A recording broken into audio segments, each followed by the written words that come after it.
A few days ago, I uploaded a video of me putting together a computer specifically for Blu-ray playback and storage. It all works overall, but I wanted something a little bit more smaller and a little bit more compact. Now, there are a bunch of YouTube videos out there showing how you can make a computer case out of using 3D printing and whatnot, but I'm not going to do that in this video. I'm going to make my case out of foam board. I've uploaded these type of videos before and they really never get that many views, mainly because I don't know how to properly either do the title or do the thumbnail or tags. I don't know what. Maybe this video will get a little bit more views because I want to try and actually show how I actually do it. Again, I've done these type of videos in the past, but I never really liked how they came out, and hopefully this one will be a little more competent. So with that also said, there will be noises in the background and whatnot because I am still living with my parents, and currently right now it's laundry day. Luckily we have a door on the clothes and washer room, so the noise is going to be dented, but hopefully it's not going to be too crazy because I am going to be in the kitchen and it's going to be a fairly good distance away, but if you hear banging noises and whatnot, that's why. Alright, got everything I need to put this thing together. Obviously the computer, foam board, a bunch of hot glue sticks and hot glue, two different versions of hot glue guns, a big boy and a small boy, glue sticks for said, box cutter replacements, popsicle sticks, scissors, a non-LTT screwdriver because I'm not spending 70 bucks on a shitty screwdriver, and of course the Blu-ray drive I'm going to use, hard drive, fan. So first thing I'm going to do is I'm going to start off by building the basement for the power supply / hard drive area. This is going to be a 2-tier design. Now, unlike other YouTubers that do these things, again, they'll do special little CAD images and whatnot.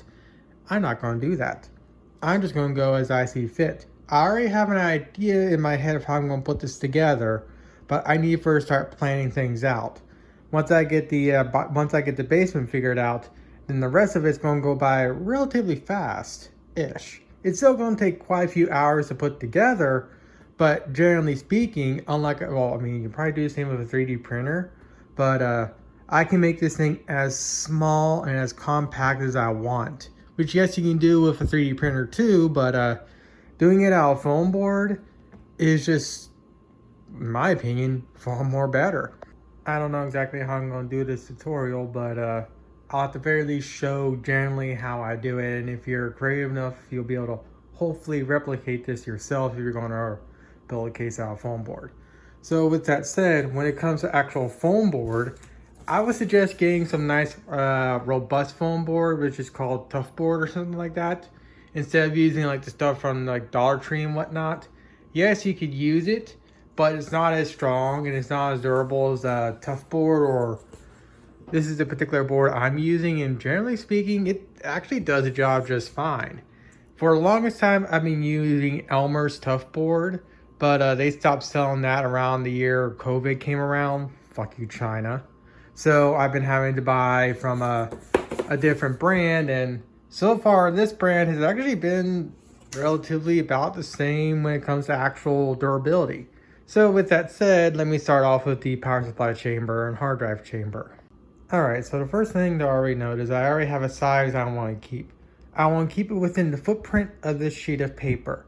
So to do that, I'm actually going to make it a little bit more bigger than a sheet of paper, but generally speaking around the same size. So one thing I'm going to do right out of the gate is I'm going to mark out where everything is going to go for the power supply and whatnot, and I'm going to make a small little notch right in here somewhere so I can actually accumulate for the or add in whatever we call it for the thickness of the foam board. And to make sure I get the thicknesses correct, I'm going to use this sheet of foam I cut out from my iMac over there because it's from the same exact type of foam, and I'm just going to use that to mark the actual thicknesses and whatnot, and then I will figure out where everything's going to go after that. Alright, got the general shape already figured out. So now I'm going to start placing everything where I'm generally going to put it, and then I'll be able to figure out how wide I can make it. Because I want to try and keep this thing relatively not as wide as a full sheet, but I have to place everything to actually figure out how and where everything's going to go first. Alright, got the general width figured out. I also accumulated for the thickness of the plate I'm going to be using for the motherboard support. and the cables for the GPU and whatnot. But since I'm still finalizing everything, I'm actually not going to cut this out just yet. I may actually need to move it over by a little bit. It just depends on how thick the actual wall here and then the little motherboard backplate is, because I need to make sure everything's actually going to be the right thickness, that way so it doesn't just bump into everything.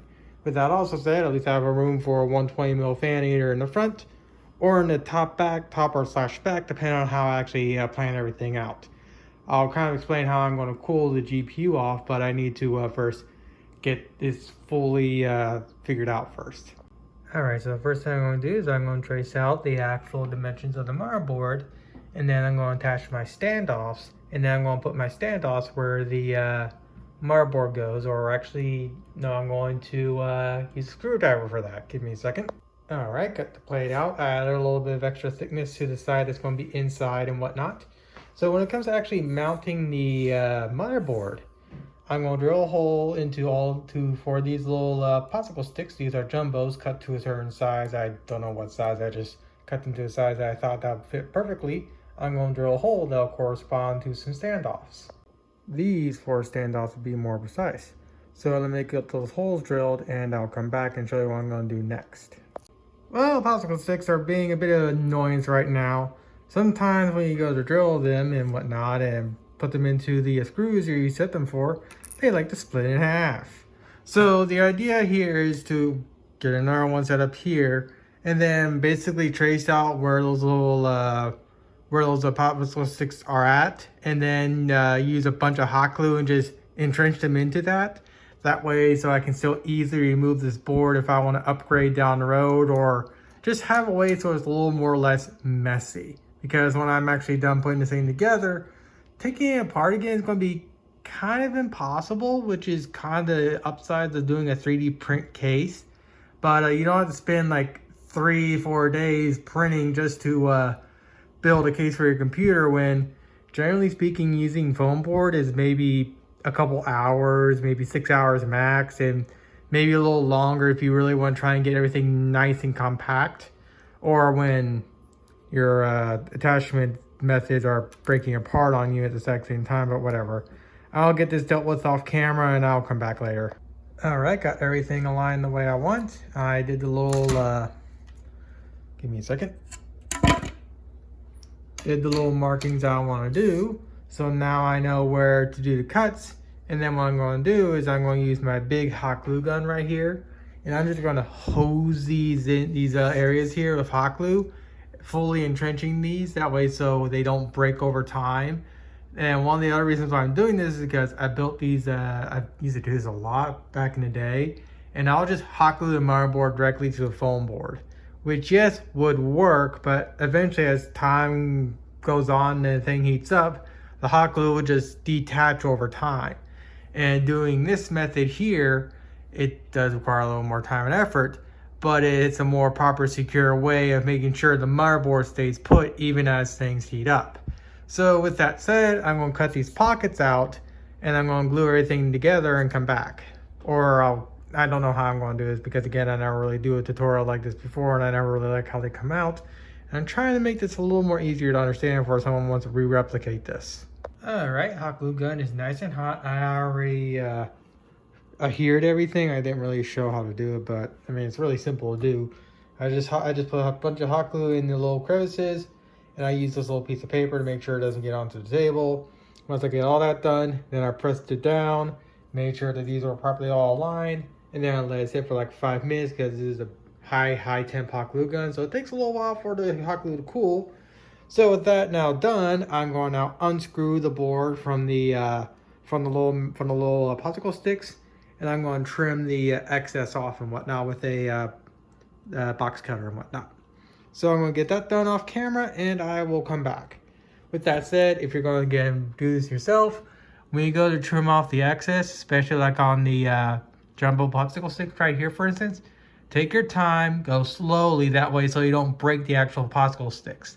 The hot glue should be provided more than enough barrier to stop that from happening, but just take your time so you don't damage the popsicle sticks and whatnot, because these things still have the tendency to snap if you're not too cautious. There are times I wish I was living on my own. That way so I can actually just continue on with this project and try and keep everything nice and professional-ish. Of course, I live with my parents like I mentioned, and I have to put up with stuff like this. So I'm going to take this small time to take a break. With that said, the original dimensions I came up with do in fact work. They're not going to have any clearance issues. So once that coffee maker is done making its poo juice, I'll be able to get back to this. Alright, I decided to make it a little bit more thicker, and that's just due to the state of power of my hard drive being just a little bit too longer than I would like. It also gives me hopefully just enough room to actually add the ability to remove this hard drive to like upgrade it or replace it if it dies on me somehow. Granted, this hard drive is very new, so I doubt that would be the case, but I do want to have that form of ability to at least swap this drive out at some point if I need to. But I need first to start putting everything else together, and when it comes to how I'm having everything planned out, the hard drive generally the place where I'm going to put it. The power supply is going to go more or less right in the middle right here, and then I'm just going to build a wall that's basically about the height of the power supply, and then I'm going to build a second chamber that'll be housed in the motherboard, GPU, and whatnot. So let me get this all situated, and I'll come back. Alright, got the placement set up for the power supply, even got the hole measured out for the cooling fan. So how I did this was I figured out where the center of this was, center line the bottom plate, and then I just traced the outline of the power supply. And to get the hole for the fan itself, I just grabbed this scrap piece of jumbo popsicle stick, made a little mark there for sides, and then made the mark for top and bottom, and then just basically made little etch marks where they need to be. I'll get on both sides. Then use the roller to connect them, and now all I gotta do is cut out that little piece here, and then make it so I can actually have this be friction fitted or at least somehow attached inside this thing. I'm not going to fully glue it down. I'm actually going to use some foam board. I'm going to make little bridges and whatnot on the sides, and maybe a little bit on the side here in the front. That way it'll more or less stay in place and whatnot. So let me get that figured out and I'll come back. All right, to secure the power supply, I just took the cutout I did for the fan insert or hole, we call it. I cut it in half on the little edge line I made, and I took both halves and just glued them to the side. And to stop the same from going forward, a simple normal size popsicle stick is all that's necessary. To stop it from going backwards, I'm going to have a plate right here made of foam board, and to stop it from going like upwards and whatnot, the actual rest of the computer is actually going to be resting directly on top of the power supply like that to keep the power supply in check. I already have the thickness for the wall layer already set up. So now I need to etch this onto another sheet of foam, cut it out that way so I can have enough, that way so I can actually make the wall and whatnot. And once I get all that situated, I'll come back. I completely forgot about feet for this thing. I gotta make sure the power supply doesn't cook itself. So that's currently what I'm building right now. These feet are a little more taller than they probably need to be, but again, I want to make sure that power supply don't cook itself. So what I did is I made these about the thickness of my ruler. Actually, I made these the thickness of my yardstick right here. And what I've done is 2-inch, 2-inch, fold in the middle, 2-inch, 2-inch, fold in the middle. And this should be more than enough to allow me to properly put feet all around this thing, or at least in ways where it doesn't be constrictive, but also allows it to be structurally sound and still allow airflow to get actually to the power supply and whatnot. So let me get these all cut out and placed and come back. All right, so I thought I'd chime in for a quick second. When it comes to the feet, again, if you're going to somehow replicate this, there are two ways you can do this. One, you can just fold it like this and then just hot glue it. But another way is to actually make a little bevel on both sides here and then fold it in on itself. I'm going to fold it in on itself after I do those bevels because it's going to look a little more cleaner. But if you don't feel comfortable with actually getting that close with one of these knives like that, you can get away with it just looking like this, and it'll still structurally be sound. It just won't look as appealing. So I'm going to bevel all these, get them attached, and I'll show you the arrangement I came up with.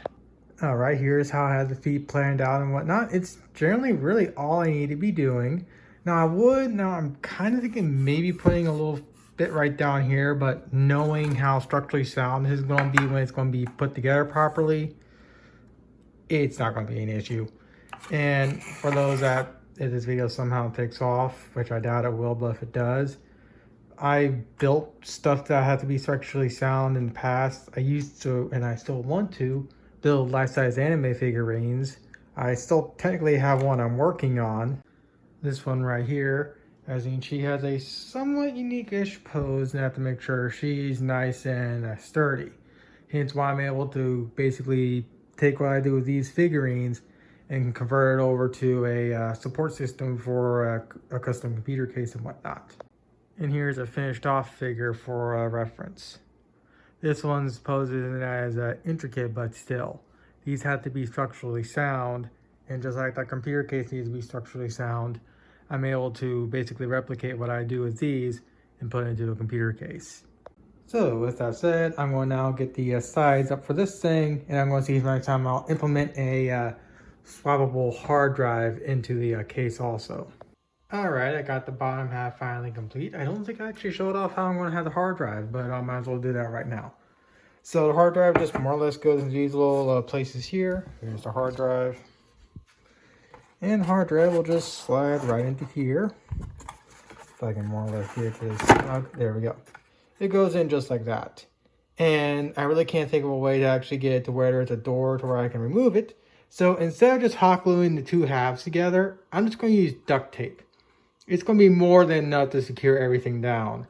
So with that said, now let's get on to the upper portion of the computer. So I already got the wall or the plate that the motherboard attaches to. I already compensated for both the video card and the cooling fan I'm going to have on the top here. So what I need to do now is I need to actually secure the bottom plate to this plate here. That way so I can actually start building up the wall and whatnot.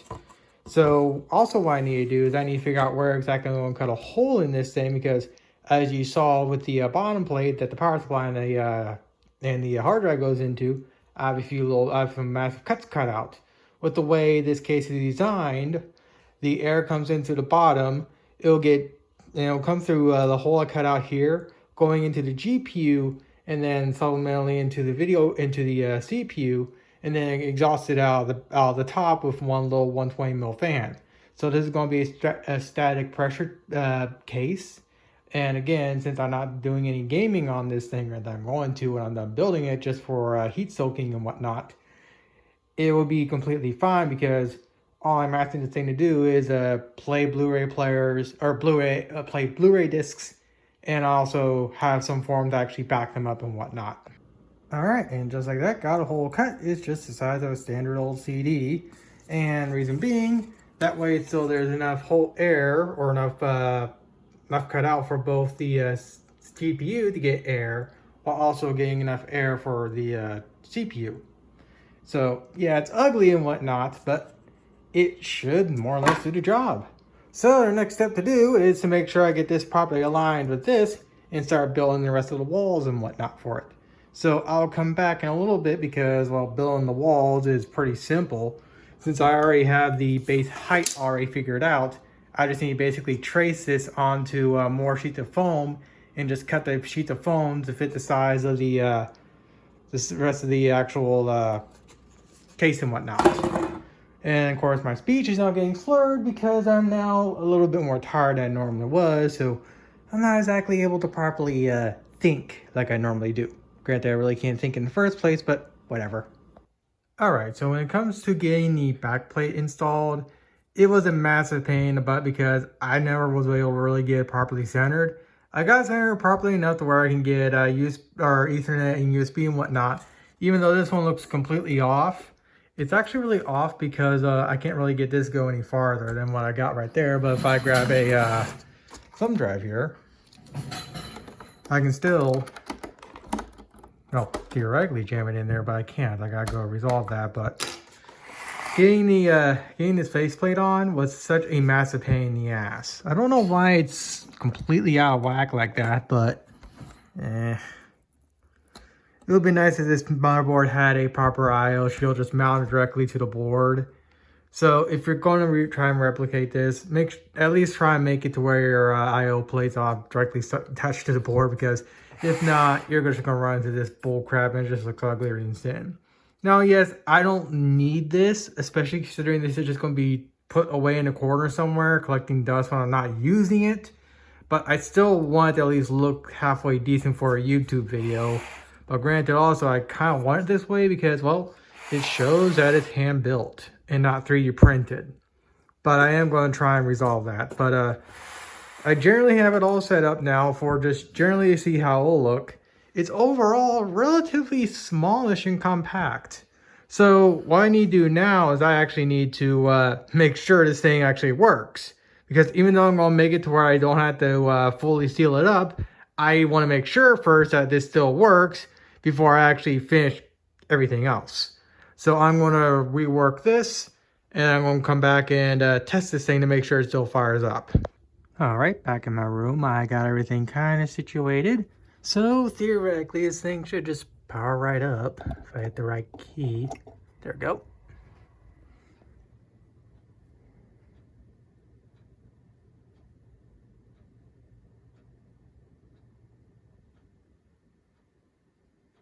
All right, it's booting up completely fine.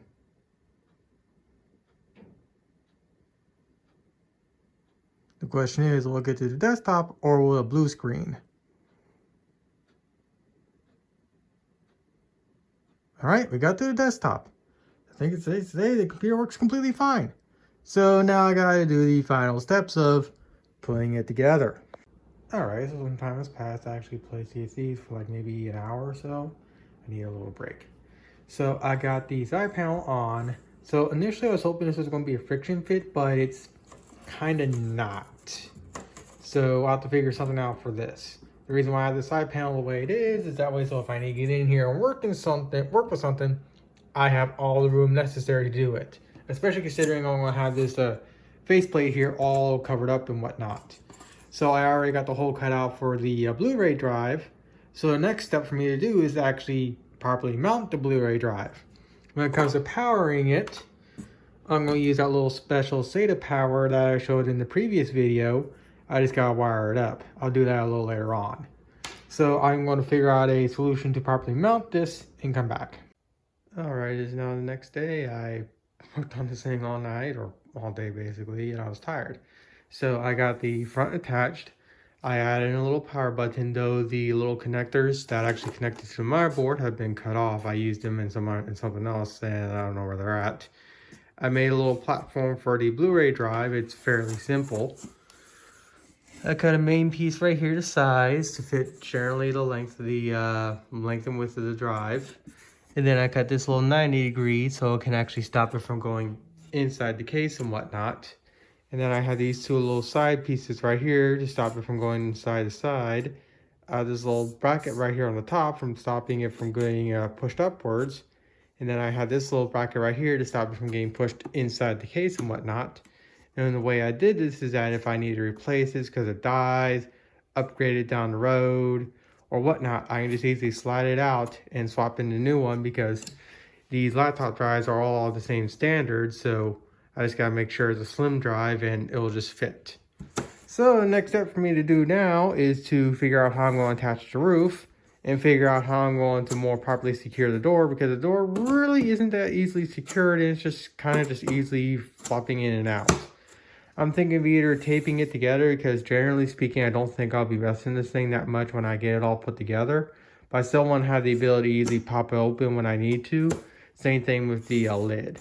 So I'm thinking of either magnets or some form of friction fit, depending on how everything goes out. At the very least, possibly magnets on the door, just to make it a little more easier to get in and out of. Also, I need to note is the 2 terabyte hard drive I was planning on using actually has data on it. I thought it was from one of my iMacs I took apart, but apparently it is not. So I need to either, so I'm going to have to pull that out and find a replacement, or just keep that area barren until I can come up with a new drive for it. Because generally speaking, the 500 gig NVMe I have in this thing right now is more than enough to store the current amount of Blu-rays I got, which is about 2. So with that said, I just got up And I'm going to have myself some food and finish up my normal waking up because I am still a little tired. And I'll come back a little later and we'll finish this thing up today. Alright, so the case is more or less done. When I get into that mood of wanting to build, it's really hard for me to stop. So with that said, I'll just gloss over what I did. So when it comes to attaching the top piece and whatnot, I was originally going to use magnets, but this right here is more than enough to actually keep it in place. And of course, here's the 120mm fan. You can see all the little etch marks I did to try to make it as centered as possible. I have it all wired up, as you can see right there. I also have little cutouts that correspond to the areas that need the cutouts. And generally speaking, it works completely fine. And it allows me to get top access, and I also still have the ability to get side access with the side door right here. When it comes to making sure the door stays closed, wherever magnets there, wherever magnets there, a little bit of wood right there to make it a little more flush because it was going a little bit inwards on itself on that side, but this side is relatively fine. And also another reason why I'm leaving this side alone is because if I need to pull out the video card, it's really difficult, so I need to make room for that. Speaking of pulling stuff out, I'll probably have to upgrade the CPU cooler at some point because the ball bearing in the fan right there is going bad. Which is interesting considering when it comes to my AMD builds, I didn't use the stock cooler for this thing for like no more than a month. And yet the CPU fan is already going bad. So with that said, what I want to do now is I actually want to stress test this thing. I'm going to place Sea of Thieves on it and I'm going to see what the temperatures are like. Theoretically, with the way I have this thing set up, it should stay relatively cool. And of course, for this computer, what I'm about to do is worst case scenario. When I'm doing Blu-ray playback or backing up Blu-rays and whatnot, it should not stress the computer that much. But playing a game will stress it, and that's what I want to do. So I'm going to bring this thing into my room, get everything set up, and we're going to see what the temperatures are like. Alright, got it turned on, and I actually lied. The first test for this computer is to download something. Reason being, for anyone who remembers my AMD videos I used to upload, this computer right here would blue screen downloading assets for Flight Sim 2020. And Sea of Thieves is around the same download size. So if it blue screens downloading Sea of Thieves, then this whole computer is getting yeeted. Now I'm not going to put it in the trash or anything, but all this effort will be wasted. But then again, I also have something to upload onto my YouTube channel because at the very least, I do have a custom case to show off and I'm actually very happy with it. The only thing I'm not happy with it right now, of course, is the noise coming from the CPU cooler.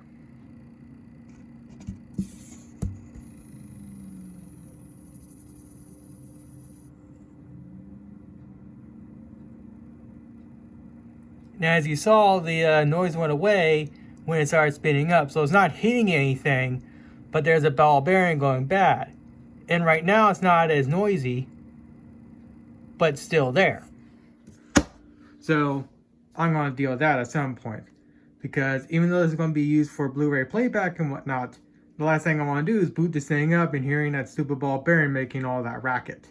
So with that said, I'm going to get everything up to date. And I'm going to download Sea of Thieves and whatnot.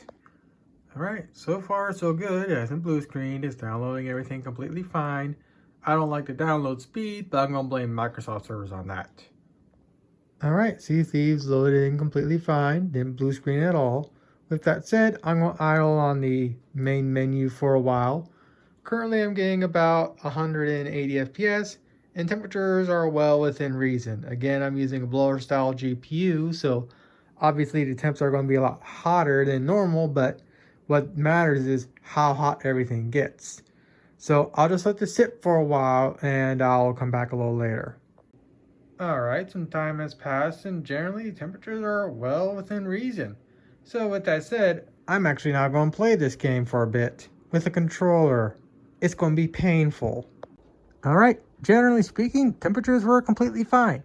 Now you may be wondering why am I not showing the gameplay right now. Well, I had to of course run into cheaters when I was playing Sea of Thieves. So I had to Alt F4 out and go to my main computer to get some video evidence so I can report them and get them banned and whatnot. It took them like 10 to 15 minutes to kill me. And now I was on top of the, like, 3 or so minutes, I was AFK from my boat, waiting for the game to load me back in when I alt F4'd and popped over to my main rig. If you're using cheats and it takes you that long to kill me, you have skill issues. So with that said, the temperatures are well within check. They're basically exactly what they were in the main menu, so that's good. And even though the little cooling slots are significantly smaller than I initially set them up to be, they're still providing more than enough air to keep the CPU and the GPU well under check. So the next step for me to do is to attach the Blu-ray drive, or wire up the Blu-ray drive, wire up the power indicator, power button, and the hard drive indicator, and either find a replacement 2TB hard drive from one that's currently full, or just remove the current one and just wait till I can come across one or buy a 2TB drive for this thing. Also, I'm going to wait for the storms to pass before I start working on this thing again.